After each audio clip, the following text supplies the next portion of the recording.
Hi Apple lovers, and welcome to another episode of iWeekly, your ultimate destination for all things Apple.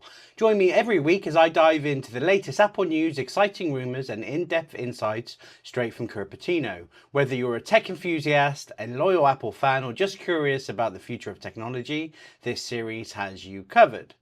This episode looks at the news from my trusted sources for the week commencing March the 24th, 2025. Coming up, we have update for AirPods Max. Apple announces WWDC 2025. iPhone 17 Pro 8K video. Final Cut Pro updates. No iPhone mini, and iOS and iPadOS 18.4 RCs. So don't forget to like, comment and subscribe to stay ahead of the curve and never miss an episode. New episodes drop every weekend. Turn on notification for instant updates. And of course, my three trusted sources are macrumours.com, 9to5mac.com and appleinsider.com.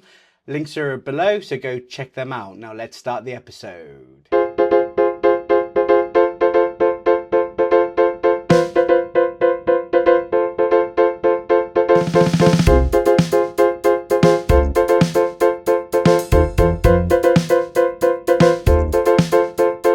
So first up, from macrumours.com on Monday, March 24th, AirPods Max to gain lossless audio and low latency audio. So Apple announced via a press release that they are releasing a audio cable, I believe it's USB-C to 3.5mm jack, that will guarantee gain lossless audio and low latency for AirPods Maxes. Of course, if you want to use these for music production, right now they're not recommended because they're just wireless and they don't have lossless and the latency is crap over Bluetooth. So they've released this cable to do it, and it's going to be about 40 quid, which is a bit steep. But hey, if you're a music pro, you can probably afford it. But also, if you're a music pro, you're probably not going to use these. Then over at 9to5Mac on Tuesday, March 25th, Apple announces WWDC 2025 for 9th of June. So this is when they kind of kickstart their year when it comes to OS updates. So iOS 19, iPadOS 19, the next macOS, whatever they're going to call it, will also be announced. It's a great date in the calendar. It's what, a couple months away still, so they definitely tease you with this one. Anyway, the logo looks epic. The round circle obviously is Apple Park, but this is always a key date for any Apple fan in the year. Then over on appleinsider.com on Wednesday, March 26th, a leaker hints that iPhone 17 Pro will shoot 8K video. Now, this is the thing that tends to distinguish the Pro models from the baseline models, is the camera. So it's possible.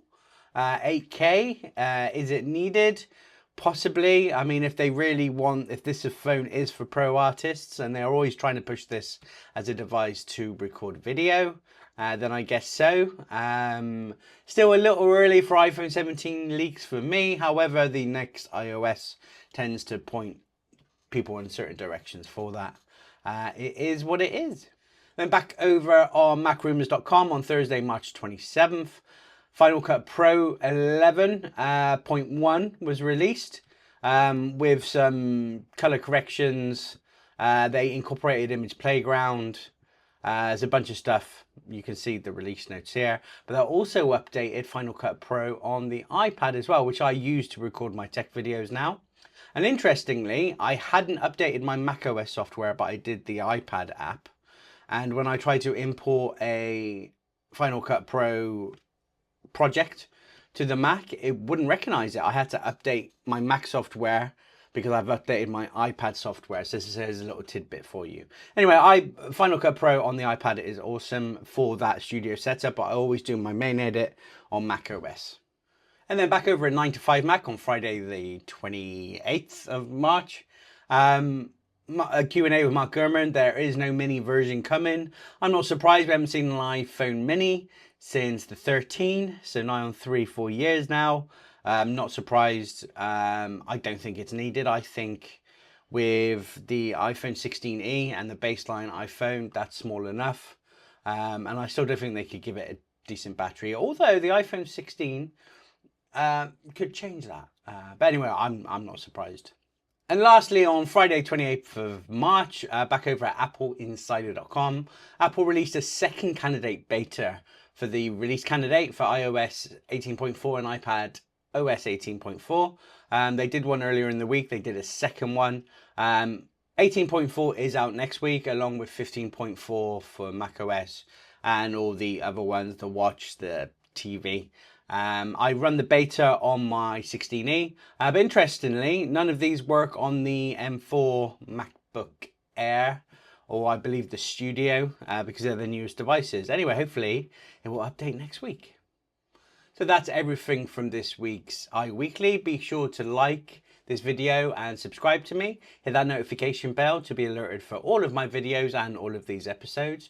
You can follow me on Instagram and Threads at TechHubWorldUK, and check out my website at www.techhubworlduk.co.uk, and I'll see you next week.